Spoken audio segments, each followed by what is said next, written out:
Did you get the red dress I sent you? It's too weird just talking to a camera. Do you want me to wear it? Well, that's the idea, sweetheart. It's Captain Stottlemyre.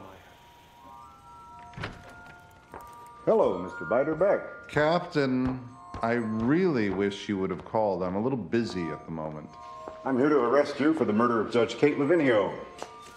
That's a warrant, duly sworn. Sweetheart, I'm gonna have to call you back. Doctor, will you call Howard Klein and tell him we're suing the city for malicious prosecution again? I have hired a local construction company to take out this door. We're gonna get a crane in here and lower your fat ass down to the street.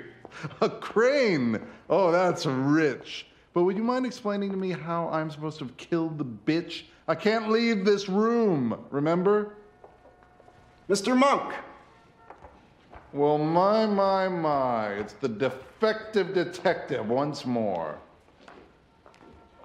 Lay it on me, Einstein.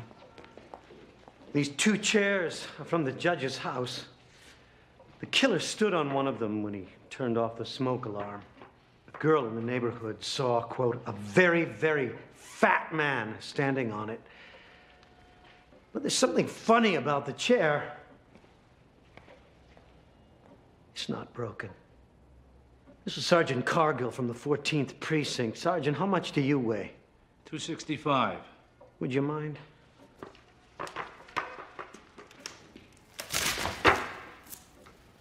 So how could a very, very fat man have stood on it? There's only one explanation. He was a fat man, but not a heavy man. Lieutenant! I visited your clinic today and borrowed one of your empathy suits.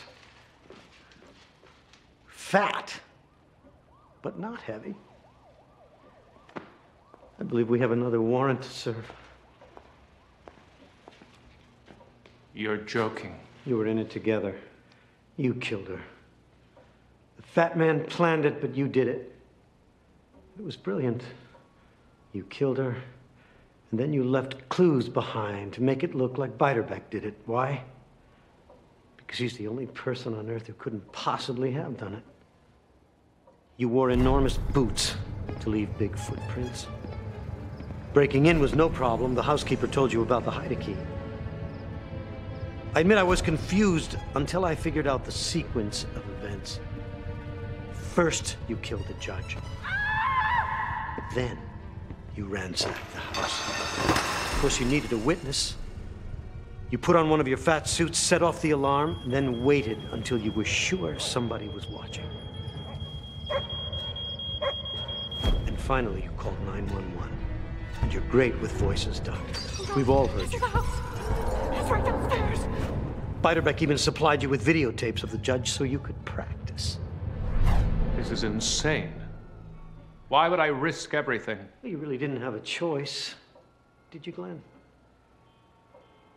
I knew Christiane wasn't your real name as soon as you said you were 37 years old. You told Sharona that you were named after Christian Barnard, but he wasn't famous until 1967, after you were born.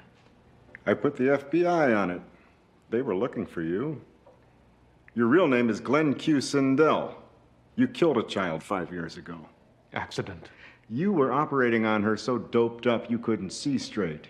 Accident. Convicted of manslaughter and reckless endangerment, you were looking at 15 years minimum. You jumped bail before sentencing, and then you disappeared. Until now. And somehow, Biederbeck learned your secret, and from that moment on, he owned you. Didn't he? Listen, I just have to say, fantastic work, really. Both of you, kudos. And for the record, I am shocked that my personal physician is both a fugitive and a cold-blooded killer. Shocked. But you can't really tie me to the crime, can you? Well, now that really depends on Mr. Sindel. What do you say, Glenn? Would you like to talk to us? It will be my pleasure. I'm looking forward to testifying against you. Maybe once and for all I can redeem myself for everything I've done. All the pain I've caused. I detest you Do you? with every fiber of my being. Biederbeck, you're an abomination. An odious, gluttonous, putrid freak of nature. Wow, it's been a long time since anyone's called me that. Listen, by the time my lawyers are through with you, you're not gonna know which end is up. There's not a prison in the country that can hold me. There are very few shopping malls that can hold you. But nonetheless, we're gonna give it a try.